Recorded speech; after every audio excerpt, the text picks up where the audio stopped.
வரும் 16ஆம் தேதி முதல் 18ஆம் தேதி வரை நாடாளுமன்ற தொகுதிகளில் தேர்தல் பரப்புரை கூட்டம் நடத்த இருக்கிறது திமுக. உரிமைகளை மீட்க ஸ்டாலினின் குரல் என்ற தலைப்பில் இந்த பொதுக்கூட்டங்கள் நடத்தப்பட இருக்கிறது. இது தொடர்பான விவரங்களோடு இணைகிறார் சிறப்பு செய்தியாளர் செல்வகுமார். செல்வகுமார், விவரத்தை பதிவு செய்யலாம்.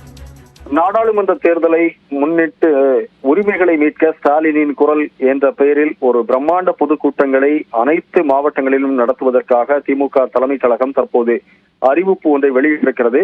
அதில் குறிப்பிடப்பட்டிருப்பது என்பது நாடாளுமன்ற தேர்தல் 2024 கடந்த ஒரு 10 ஆண்டு காலத்தில் பாஜக அரசு தமிழ்நாட்டிற்கு இழைத்த அநீதிகளையும் ஒன்றிய அரசிடம் மாநிலத்தின் உரிமைகளை அடகு வைத்து தற்போது நாடகமாடும் அடிமை அதிமுகவின் துரோகங்களையும் மக்களிடம் கொண்டு சேர்க்கும் வகையில் முதற்கட்டமாக உரிமைகளை மீட்க ஸ்டாலினின் குரல் என்ற நாடாளுமன்ற தொகுதி வாரியான கூட்டங்களில் நிர்வாகிகள் திமுகவினுடைய முக்கிய நிர்வாகிகள் பங்கேற்று சிறப்புரையாற்ற இருக்கிறார்கள் என்று குறிப்பிடப்பட்டிருக்கிறது. அந்த அடிப்படையில் பிப்ரவரி 16, 17 மற்றும் 18 ஆகிய 3 நாட்களில் தமிழ்நாடு முழுக்க அனைத்து மாவட்டங்களிலும் நடைபெறக்கூடிய கூட்டங்களை பிரம்மாண்டமாக நடத்த வேண்டும் என்றும் வேண்டுகோள் விடுக்கப்பட்டிருக்கிறது.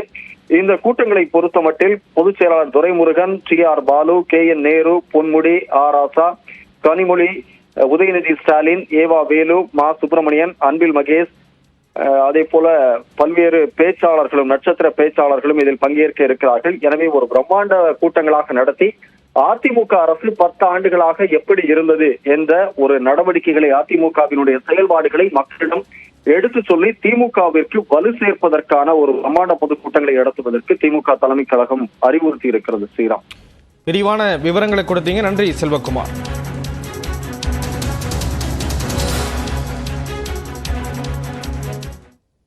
தொடர்ந்து